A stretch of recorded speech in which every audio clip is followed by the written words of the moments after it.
Iron Mike Tyson is probably one of the most controversial boxers in history, with a fierce boxing style that helped him win more fights than most. In 1992, Tyson was even given a 6-year prison sentence, which was later cut to 3 years in parole. He might knock out any opponent, but he couldn't knock out controversies from his life. Stay tuned as we discuss 10 things about Mike Tyson you probably didn't know. Starting off at number 10, he didn't have intercourse for 5 years. As a young boxer on the rise, Mike Tyson was one of the most feared heavyweight challengers the sport has ever seen. Even though he was only 5 feet 10, he was quick enough to get close to his usually bigger opponents and cause a lot of physical damage. Early on in Tyson's career, it was surprising if a fight didn't end with a KO or a TKO. But where did Mike get his punching power and strength? According to the man himself, it was because he hadn't had in 5 years. He thought that making out before making out in the ring made a boxer weak and distracted. To this day, many boxers think this is true. Moving on to number 9, Tyson was once the highest paid athlete. From the late 1980s to the mid-1990s, there was one athlete, Michael Air Jordan, who was at the top of the financial world. Michael was such a well-known name that many people who only watched NBA games or ESPN newscasts started calling him Eric Jordan.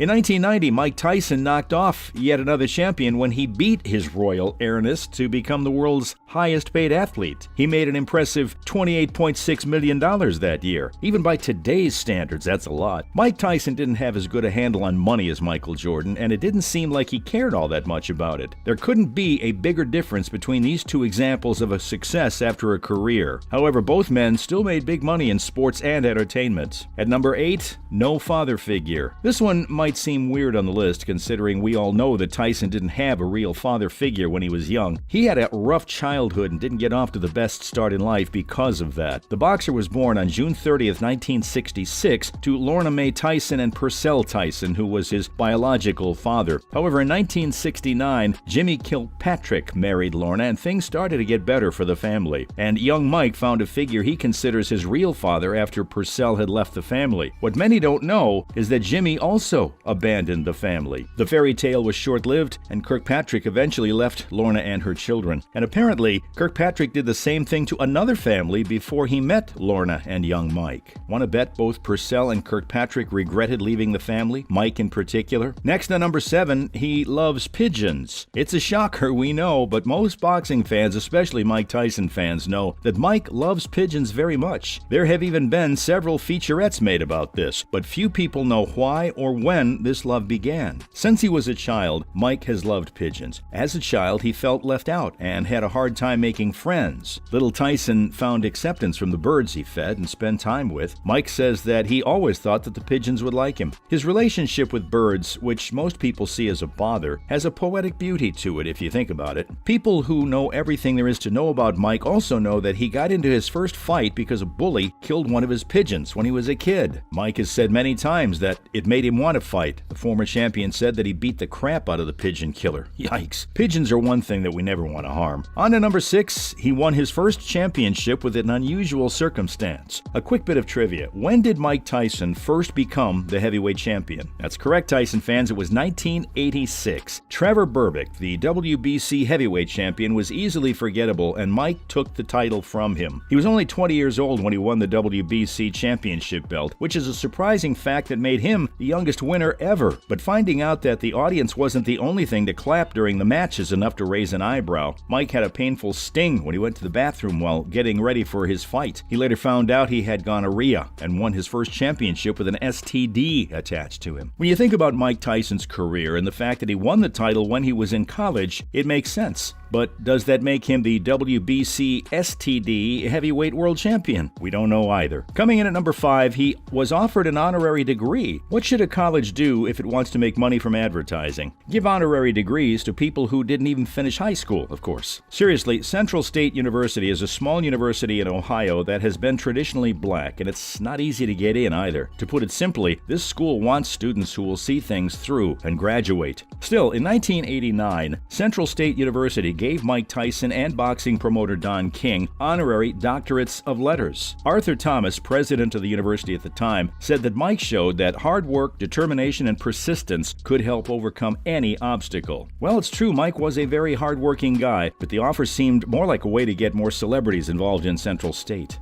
The school even gave one to Arsenio Hall, but at least Arsenio finished his first year of college. Next up at number 4, the WWE Hall of Fame. Mike Tyson was made an elite member of the World Wrestling Entertainment Hall of Fame not long after he was inducted into the Boxing Hall of Fame. Hardcore wrestling fans probably already knew about it, but to many it was still a secret. Tyson told ESPN after being inducted that it was an honor for him to be inducted into the WWE Hall of Fame. He confessed that even though he was the youngest heavyweight champion ever, WWE was where he had the most fun in the ring. That's a strong claim. Think about all the legitimate butts Mike beat up in the boxing ring. More than anything else, that shows how passionate wrestling fans are and how much Mike wants to put on a good show. It's sweet and poetic how a young kid who had a difficult life and was severely bullied ended up being loved by many. That leads us to number 3. Tyson was a bullied kid. It's hard to believe that someone who can mess up pretty much anyone in the ring was severely bullied as a kid. Mike Tyson wasn't always as strong and fit as he is now, which may surprise some people. He was what the politically correct generation would call obese when he was a kid. And because many of his classmates came from bad homes, they took their anger out on the overweight kid who wore thick glasses, Mike Tyson. They saw him as the easiest person to pick on. When he was a preteen and young teen, bullies beat him up over and over again in school. It's easy to see why he didn't want to go to school. Mike has said many times that he hated school as a kid, even though he really wanted to enjoy his time there because he loves to learn. Still, he would often skip school, hang out with the pigeons, and eventually find his way to a boxing gym. Moving on to number 2, Mike took singing classes. In 2009, he was asked to do a cameo in the first Hangover movie, but at first he didn't want to. When he met director Todd Phillips, though, he quickly changed his mind. Phillips made the 2003 movie Old School, which became one of Tyson's favorite movies. In The Hangover 2, Stu gets a tattoo on his face in Bangkok that looks a lot like Tyson's. And Tyson himself sings the song One Night in Bangkok in the movie. It's been said that the boxer even took singing lessons to prepare for his cameo. Obviously, this scene isn't as memorable as Tyson's performance of Phil Collins's In the Air Tonight in his first movie. At number 1, Malik Abdul Aziz. 1992 was a tough year for Mike Tyson. He was found guilty of